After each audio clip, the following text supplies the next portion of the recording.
Cartagena. Fat Joe. His name is in the news recently. But I'm not gonna keep doing what others do, which is make a million videos about one person every single day. No, I'll touch, pause. I'll touch on something from time to time.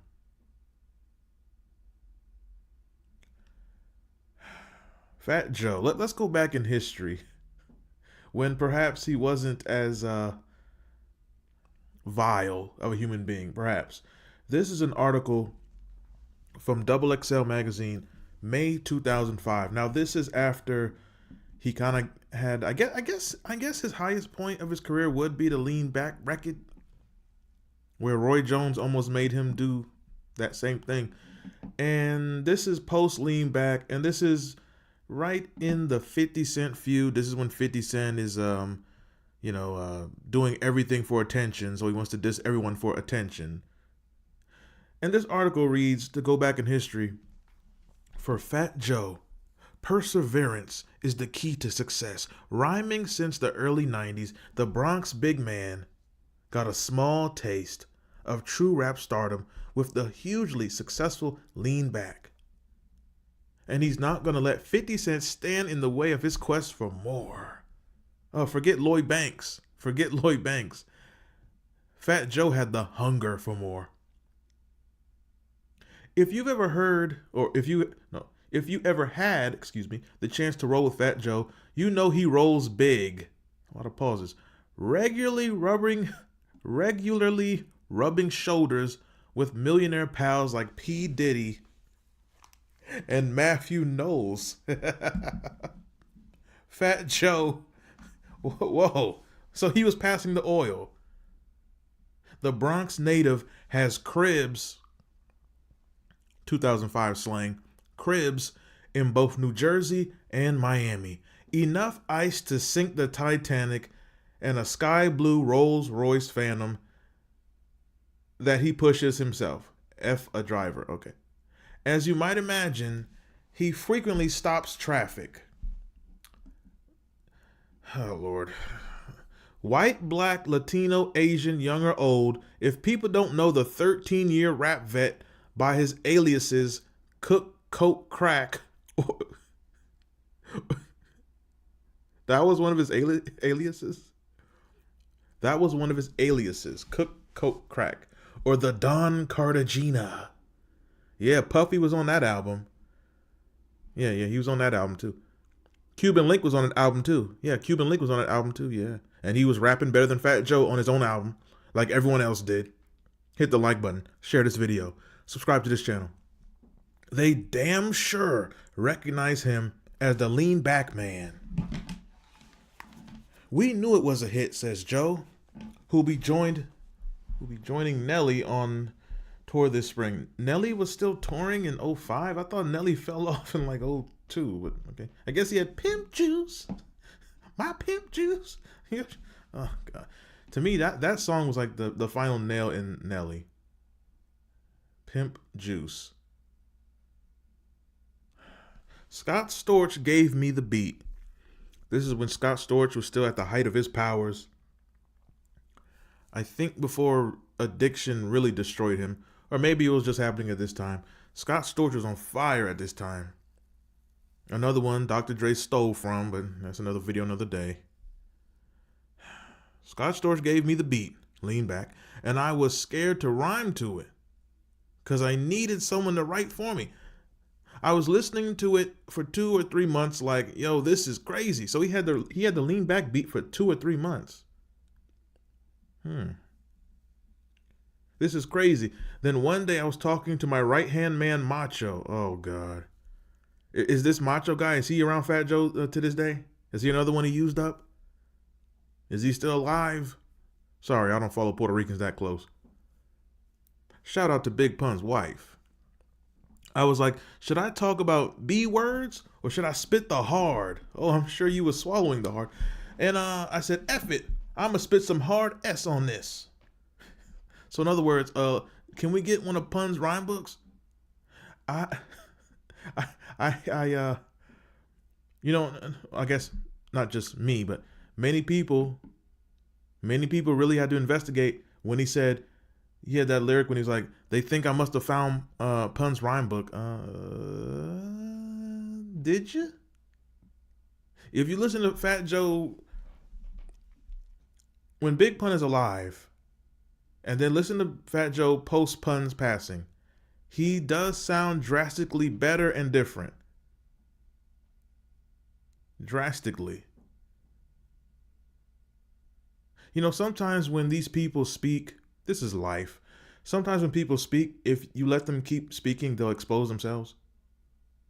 So maybe that rumor was not a rumor. Maybe it was true. The intuition was on the money. His Terror Squad crew got the ultimate jump-off single for last summer's group effort, True Story. Strangely, though, the success of Lean Back, one of the most heavily rotated songs in radio history. I never cared for this song. I was annoyed by Kevin Hart in the video. And I can never stand Remy Ma. I've never understood the appeal of Remy Ma. I thought she was trash back then. I'm conceited. I gotta go back to jail. Go back to the penitentiary with Sue Surf.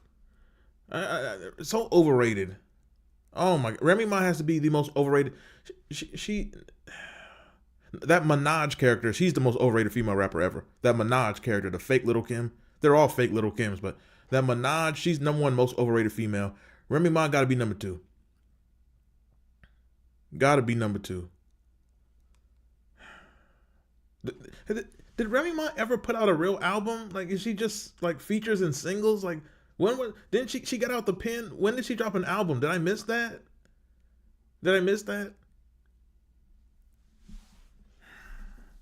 Strangely, though, the success of Lean Back, one of the most heavily rotated songs in radio history, according to the BDS, the BDS was always some BS figures, didn't translate into album sales. True Story has sold a mere 400,000 copies, which is amazing. 400,000 was seen as, poor at this time. If you did 400,000 today, you're the man.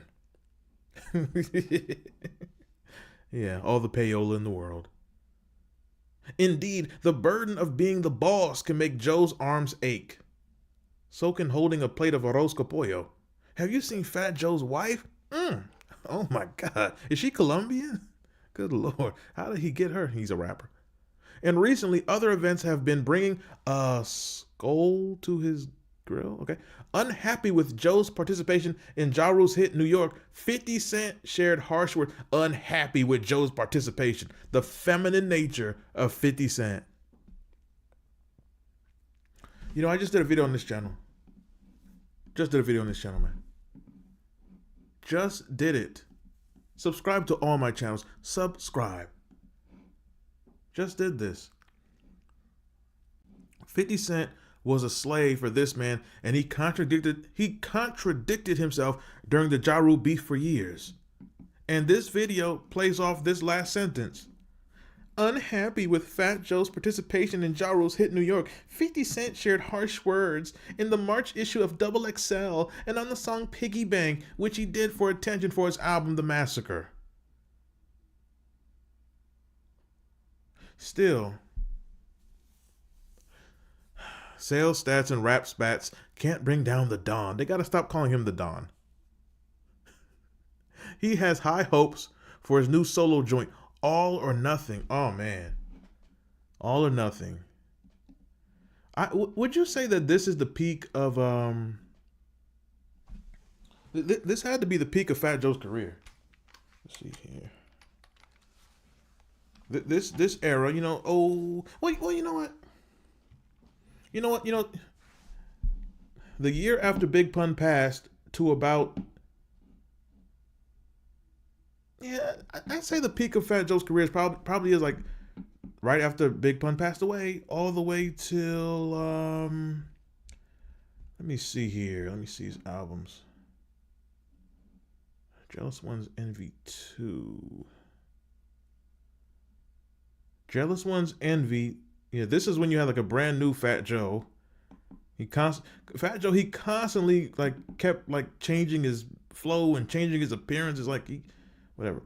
This album, December 01. From this album to maybe Me, Myself, and I. From '01 to '06, this is the prime of Fat Joe's career. This is the prime. Oh, that Make It Rain trash. But this is the prime of his career. Um, so when he had the album, let's go back here. Let's see here. Yeah, those ones envy. Loyalty, he has some good records on this one too. Yeah. Some good records, yeah. All of a sudden he learned how to put albums together. True Story. Okay. So this was a Terror Squad album. Big L and Big Pun appear together on the song Bring 'Em Back. I'm sorry. If it don't have Cuban Link, it's not Terror Squad. Okay, right now as I record this, Oskino is having some issues with state property bookings. If you book state property and you don't have Oskino and Emilio and Young Chris, if you don't have all of them, that's not state property. So when he does All or Nothing, this is in the heat of the 50 Cent feud, and even Wikipedia says the album was originally slated to be titled Things of That Nature, but owing to his dispute with 50 Cent, changed the album to All or Nothing. Okay. This is also when Fat Joe was heavy in Miami. I guess he's heavy everywhere. Heavy in Miami. Cool and Dre. Yeah, Cool and Dre. These two also helped him stay alive in this period. Fat Joe, as I go through his history, he was definitely an energy vampire. He used people to keep himself afloat, to keep himself hot. He certainly did that. Oh, he learned that from Jay-Z. Oh, he learned that from, yeah. So much more. Fire. My Fofo. This song is a diss song to 50 Cent. This song is all right. Fat Joe, when it comes to this rap thing, when it comes to MCing, Fat Joe is definitely not a battle rapper. He's not a battle MC. Fat Joe's the type of person, he can make a club song.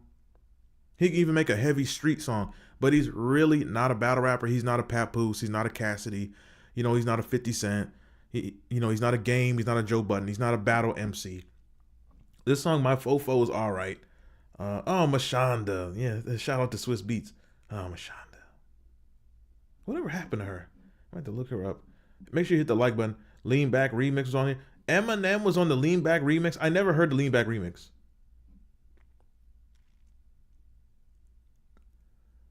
Ah, God. The phony agenda of Eminem's career never end. All right, let's go. Mashonda. Whatever happened to her? Why would Swiss Beats leave this big head broad from Boston to get with Alicia Keys? Okay. She actually had an album. I never knew that. I remember Mashonda being on the Jay-Z Girl's Best Friend from Blue Street. Oh my God, the Blue Street soundtrack. Get no better. Wasn't she on? Oh yeah, Shine. She's on Shine, but from the what was that? Godfather Buried Alive. Shine's real name is Moses. That's funny every time I see it. Yeah, that Mashonda. She had a good voice for hooks and choruses. Right in that era, Mashonda was in that era when you had like a lot of the choruses and hooks were like Kelly Price and Lil Mo and what other big head broad was doing it? It was Mashonda, Kelly Price, Lil Mo. That was like the main three, I guess, in that like late 90s, early 2000s. All right, so he puts out this album. How well did it do commercially? This channel we don't really we don't get into numbers and all that, because what does it really mean? A lot of these numbers has always been manipulated and people boosted and held down depending on the agenda. But this album sold 106,000 in its first week. It was Fat Joe's second top 10 debut. Let's see what else. As of '06, the album sold 293,000 copies. I wonder if it's gold by now. They put their Lean Back remix on this album. Why? This album dropped June of '05. The Lean Back single dropped June of '04. So why would a year later you put the remix on your next album? That's like some weird lazy it's like you're a vulture off your own self. What the hell? It's like when 50 Cent, he sampled his on Before I Self Destruct, he sampled Baby by Me. He sampled he sampled something. It's like I Get Money, I think. It's like you sample yourself, so you're kind of like eating off yourself. And, I'm here to eat off these vultures and eat off their carcasses. But anyway, so this album, it did moderately all right. So I don't know if the 50 Cent beef helped his sales or not, because this is that era. 50 Cent was always desperate for attention. Anyway, let's see. It says here, let's see. He has high hopes for his new solo joint, All or Nothing, and his family life keeps him right. But let him tell you, Fat Joe's good with words. Lately, everyone seems to be talking about the progress you're making as an MC. Oh, here we go. Here we go. Here we go. Oh, here we go. Lately, everyone seems to be talking about the progress you're making as an MC. Yeah, the progress he made. Yes. Yes. The progress, meaning his multiple ghostwriters. And Fat Joe says, I'm a student of the game. Oh, you studied something. I gotta thank Pun for that. He taught me a lot. He taught me how to put words together. I gotta thank him, and I gotta thank hip hop. I used to look up. God, here we go. Here we go with this again. Fat Joe's obsession with the N-word. I used to look up to these N-words, and I was like, damn, I wish I could rhyme like these N-words. I wish I could rhyme like that N-word. I wish I could be as nice as that N-word. But what started happening was, maybe like last year, before we started doing the Terror Squad album, I started hitting the K Slay tapes. Yeah, that N-word. Then I was like, either everybody's getting whacked, or it seems I'm like... Fat Joe actually said this. He said, okay, I can't believe he said this. He said, I was like, either everybody is getting whack, or it seems like I'm at N-words level now. Oh my God. Oh my God. Okay, so he said the year before, 04. Okay, who are the best rappers in 2004, 2005? 50 Cent, Lloyd Banks, Young Buck, Game, Papoose. Was Papoose out at that time? I seem to remember Papoose more around like 06, 07. But I guess, let's say, was Papoose on the mixtape scene in 04? I don't remember. For some reason, when I think of Papoose, I think of like 06. 04, 05, who's the best rappers? Joe Budden was still, making his rounds. Jadakiss was still killing. Styles P. Beanie Siegel was still around. So Fat Joe says, either everybody's getting whack or I'm at their level now. Man.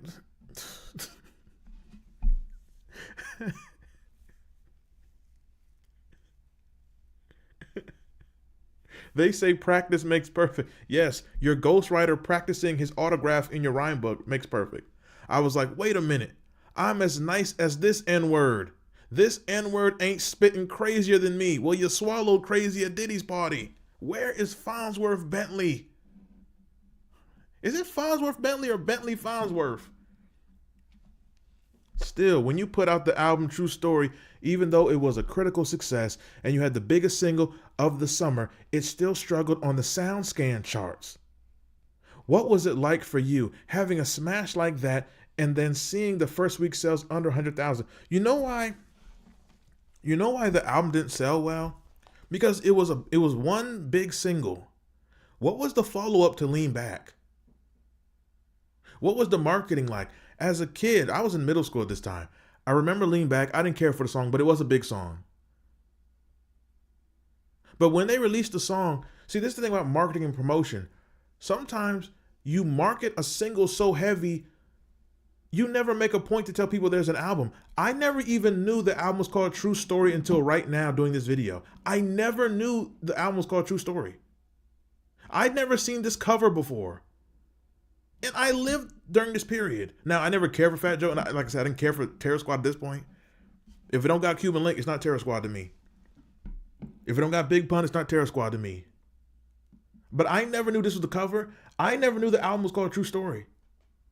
I thought Lean Back was a single the whole time. Literally, recording this video, I just learned it was an album. Like, 10 minutes ago when I pulled up this page. So... what else could describe the reason the sales were so low? This was a huge song in 04. Huge. Huge. 03, the biggest song was In the Club, and then this This was the In the Club of '04, but the sales were drastically low for how big this song was. As a kid, I never realized there was an album. It was just this song. So the marketing promotion for the album, the follow-up, was poor. And what was the next single after Lean Back? Take Me Home? I don't remember what is Take Me Home? I don't remember it. Maybe I'll listen to it after this video. I never remembered a follow-up single. I never knew Big L's vocals and Big Pun's vocals were even on this album. Bring Them Back. I don't think I ever heard this song.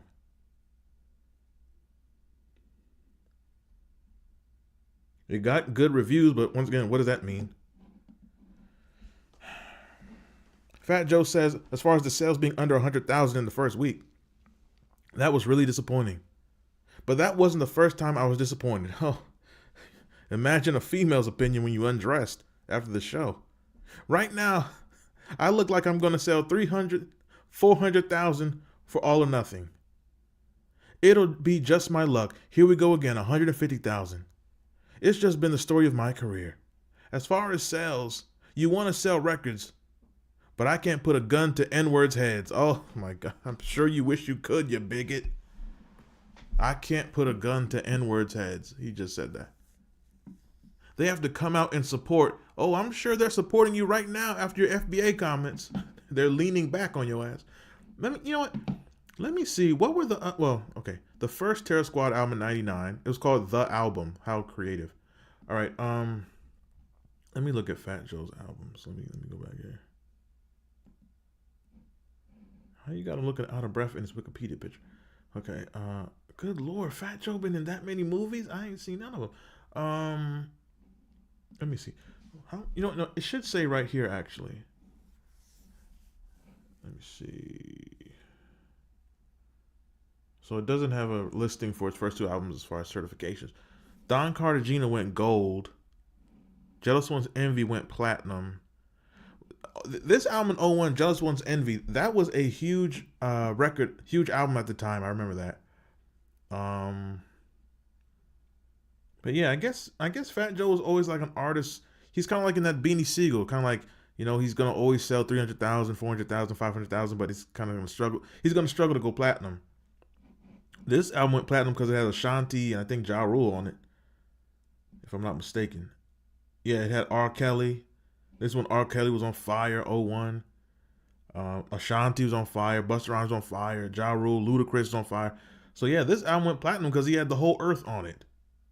He did his part, but come on. You had all these monsters on it. Yeah, it was going to go platinum.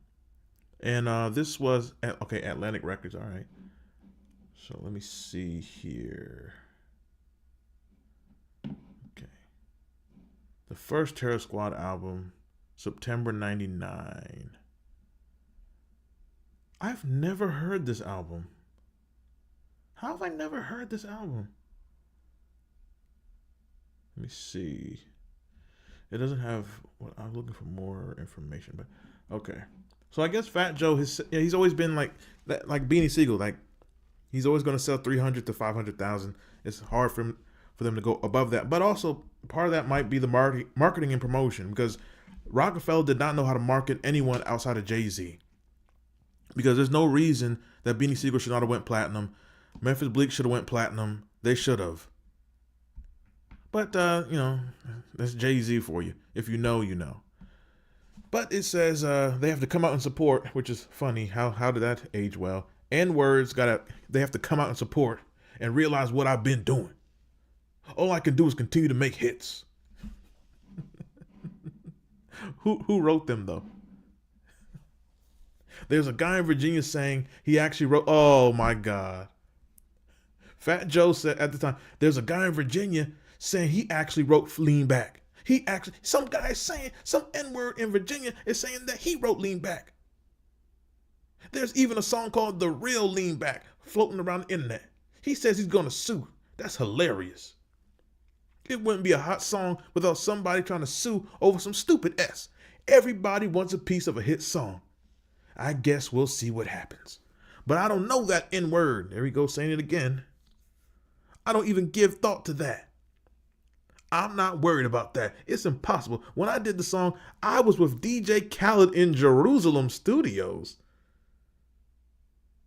in Miami. They had a studio in Miami called Jerusalem. Okay, that was that. DJ Khaled was around in 04. Same shape up. Another one. I knew it was incredible. I knew the beat was stupid. I made the intro. Like when I worked with Scott Storch, did he ever say that he wrote it? He says, I made the intro. Does he ever say that he wrote the song though? He never. Does he ever say who wrote it though? I don't think he does. Let's see. I love being there with him and creating the music with him, Scott Storch. I think he's the most talented producer on earth today. We do beats together. At this time, Scott Storch was the best producer in music. In music, period. He was the best at this time. Obviously, there's a bunch of tension between you and 50 Cent right now. Let's start from the beginning. When did you first hear 50 was coming at you like Puffy? Dr. Dre called me. He told me, yo, I got mad respect for you, Fat Joe. Mad love for you. It's Dr. Dre. Yeah. Yeah, it's Dr. Dre. I want to work with you one day. But homeboy dissed you. So Dr. Dre, once again, it takes me back to this video. 50 Cent was acting feminine and doing the whole, you have to dislike who I dislike or don't be around them or I have a problem with you. Yet Jimmy Iovine was hanging out with the Gottis during 50 Cent's Ja Rule beef. Did he check Jimmy Iovine, his boss? No. Dr. Dre is calling Fat Joe on the phone. 50 Cent dissed you. I want to work with you, but he dissed you.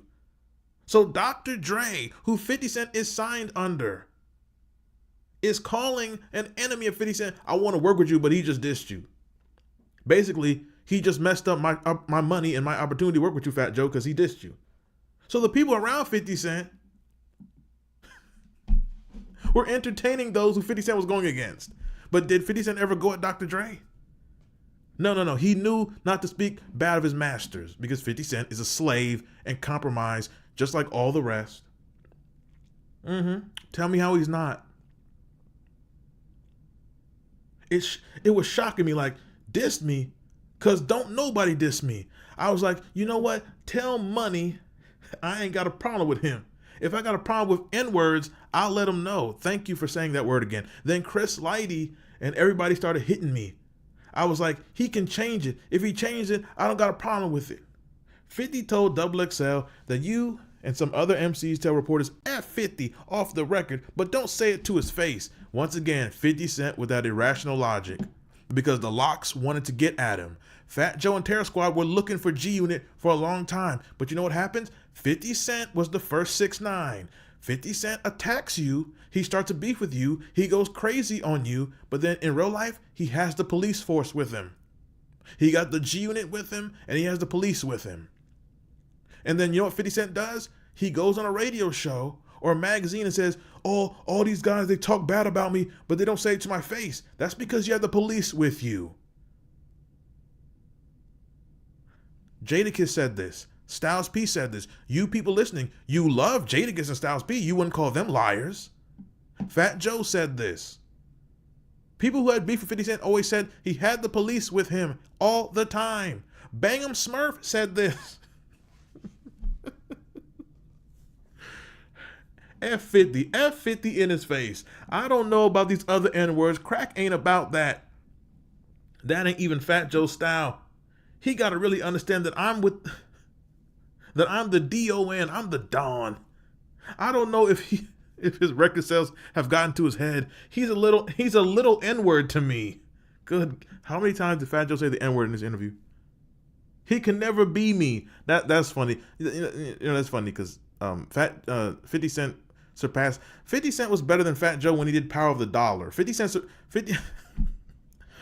has many negative qualities, but if we just talking about talent, if 50 Cent made Power of the Dollar in 99 and died, he's still better than Fat Joe his whole career. Look, talent-wise, like, come on, man. 50 Cent's way better than Fat Joe. I mean, breaking news. And Fat Joe says, he can never be me. He can never look at me in my face and be me. Why would you want to be Fat Joe? All this fast success and all this money. I don't look at him as no superhero. I look at him as a little N-word. Thank you, Fat Joe, for... You know what? This speaks for itself. This speaks for itself. The Don Cartagena. Wow. The life and times of Fat Joe in 0405. This is amazing. If you enjoy this content, you can donate to the Cash App. It's $XDN online. This was incredible. I didn't expect this video to be this long. Just amazing. The career of Fat Joe and all the nonsense going into it and around it at this particular time. That is it, man.